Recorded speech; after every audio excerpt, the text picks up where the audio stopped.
Hello and welcome to IABM TV. I'm Lorenzo Zanni, research analyst at IABM. I'm joined today by Scott Matics, Director of Product Planning at Telestream, and we are going to talk about the increasing automation of media operations. Scott, I wanted to talk about the changing purchasing behavior in terms of media technologies in the last 10 years, and how has that changed, and also with increasing launch of new media service offerings, how are your customers changing their purchasing behavior? I think there's a lot of changes in both sides of production as well as just media operations in general. I was involved early on in automated production where you would have 10 people in a control room, and that was being automated down to just 3 or 4 people. And that enabled a lot of broadcasters to greatly increase the amount of content that they were able to produce. I think in the last 10 years we've seen that automation extend even further into the newsroom, into media operations, and certainly from our perspective at Telestream, we're seeing a lot of automation now with content assembly and just overall automating the process of creating multiple variants of the content that they already produce today. Yeah, so of course the delivery to multiple platforms yes, absolutely. is very Yep. important in that consideration. Yeah, and early on, that was a very labor-intensive process to create those variants, and now it's quite easy to have workflows where single sources of content can come in and multiple variants with different languages for the text and captions and subtitles to come out, and that the usage of those types of tools to do that automation has increased substantially in the last several years especially. Yeah, and would you say that efficiency considerations are now trumping quality upgrades like UHD or VR, or are those technologies still important for media technology customers? I think quality is still important, especially if we're talking about traditional broadcasters. They really want to emphasize the quality, but at the same time, they need to become more efficient because they have to do more with less resources than they had before, and that I think that when we talk about non-traditional broadcasters who are in VR and augmented reality and that sort of thing.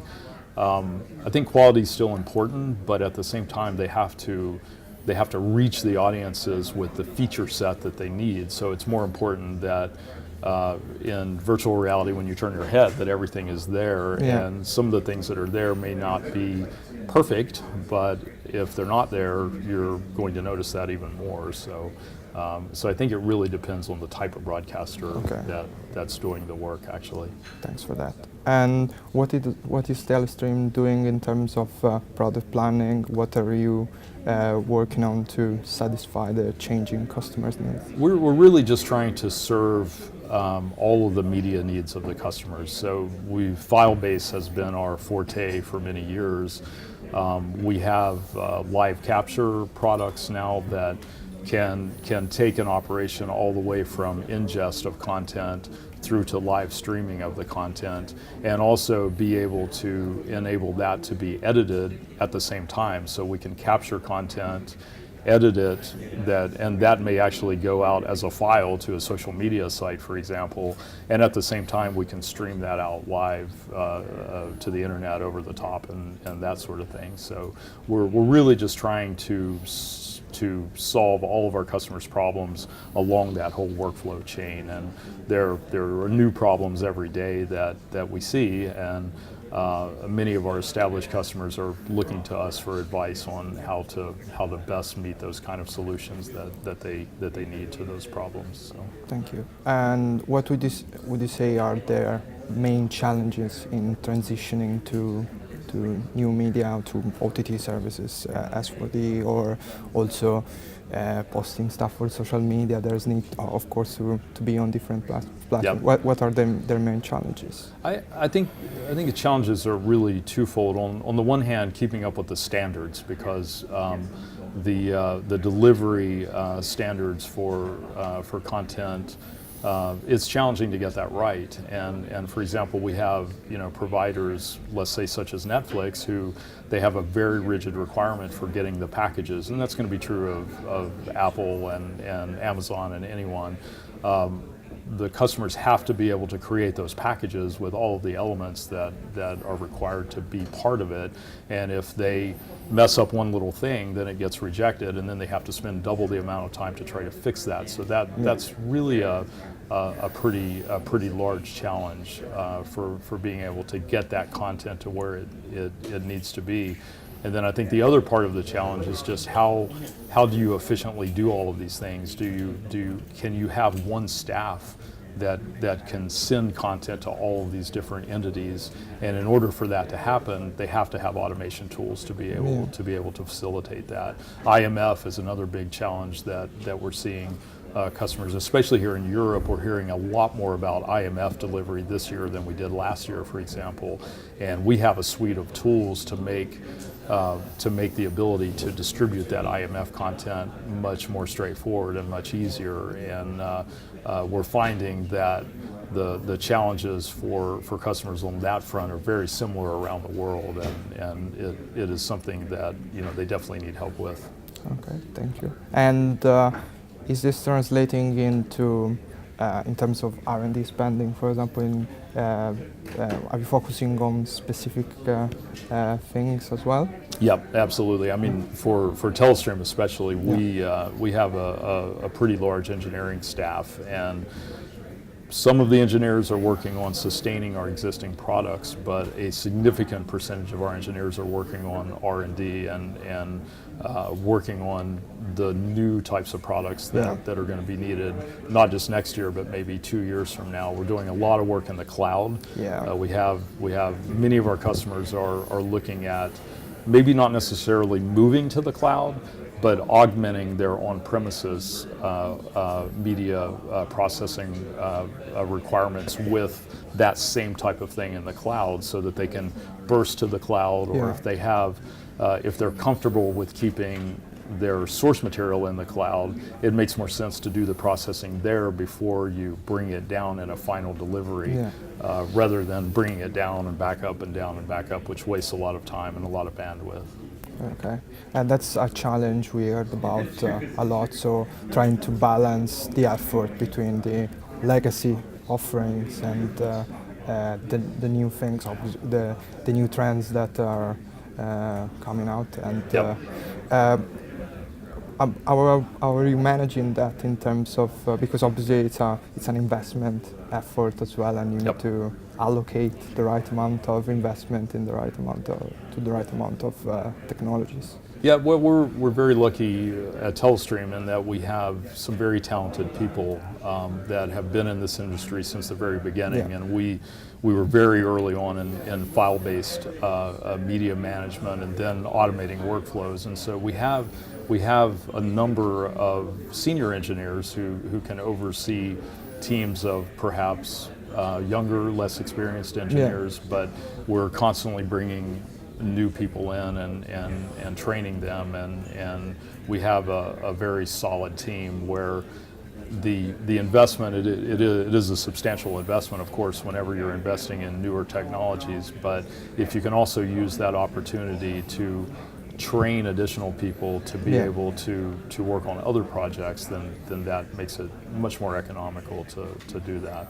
And you mentioned cloud technology. Is the skill set changing as well with the emergence of the cloud? So in terms of training, in terms of new skills that you require from engineers? Absolutely. Our cloud engineering team are in Poland, and they have different talents of maybe some of the more traditional software engineering personnel who are dealing with workflow, file-based workflows. And we're finding that having the right skill set to be able to not only do what's required today, but to be able to foresee how we're going to meet the challenges in the future is very important. And so that's something that we try to emphasize as well. Thanks. And of course you mentioned cloud, and I wanted to ask you something about artificial intelligence as well, which holds the promise of automating workflows, automating media operation as well. Is Telestream doing something with artificial intelligence? What do you think about the outlook for artificial intelligence and advanced analytics for media entertainment? Yeah, we're actually doing quite a bit of work in that area, and one of the first things that has come to fruition from that is our product that takes spoken word and converts that to text to use in captions and subtitles. And that is a product where we're currently sending the video up to an artificial intelligence system in the cloud. It analyzes it, does the text conversions, but also is able to do translations into other languages, and then brings that back down, and then that can all happen within a workflow that is managing the media at the same time. And so that's really something that it's an effective use of artificial intelligence to be able to analyze the audio of a piece of video to create that, because with the legislation that's requiring more and more content to have proper captions and subtitles, many of our customers are challenged by having to do that. If you have to put captions and subtitles onto every piece of content that you put onto the internet, that's a significant challenge. And if that can be automated, then that's a huge benefit for our customers. And so, but we're definitely looking at leveraging artificial intelligence in ways that make sense, like that for just our media products in general. Yeah. Thank you for that. And would you say that traditional broadcast, or your traditional customers with these new tools like cloud technology and artificial intelligence have a good chance of competing with new players like Netflix and Amazon that are more come from a different background? I think it does. Yeah, I really think that it helps them. And when you talk about a company like Netflix, they're very technically advanced, and they, I've heard it said that the folks at Netflix consider themselves more of a software company than they do a media delivery company, and they build these very complex and effective infrastructures, and it's hard to emulate that if you're a smaller player. But at the same time, there are cloud platforms that will enable smaller players to become part of that, and then leverage the ability of the larger companies with the cloud platforms to be able to compete with the bigger entities. So I certainly don't see that as being a barrier. There are solutions to allow smaller broadcasters to be able to compete, maybe not on that level completely, but they can certainly get their content out to where it needs to be, and make it easily accessible and legible with the languages and things that they need to have to distribute worldwide. Yeah, we talked about that in the previous panel session as well. So broadcasters looking also beyond their borders, and the increasing need for subtitling, translation, and the increasing birth of operators that are international rather than national. But thank you for that. Yep. Thank you. You can find more information on IABM Business Intelligence on the IABM website. Thank you very much.